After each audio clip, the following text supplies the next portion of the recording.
જો સરપંચજી તમારું નોમું અરે 30,000 રૂપિયા હાના થયા? તમને ખબર. કોણ થઈ ગયું આટલું બધું? એક વિમલ નું પેકેટ આપજો. પૈસા સરપંચ ના ખાતામાં લખી કાઢો. શાબાશ. બીજા બેટે નાલો તો વિમલ નો પેકેટ. ભાઈ ચા કેવી બની છે? એ તો પૈસા માગે એ ઉપર ખબર પડે. તમે તમારા જેવા મફત જ ગ્રાહક લઈને આવો હો ખોટા ભાઈ. અલ્યા મહેમાન આગળ તો આબરૂ ના કાઢ. આબરૂ તમાર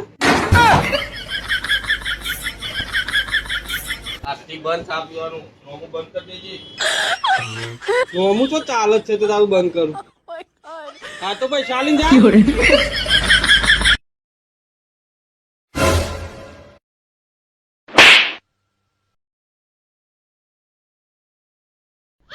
Fiore.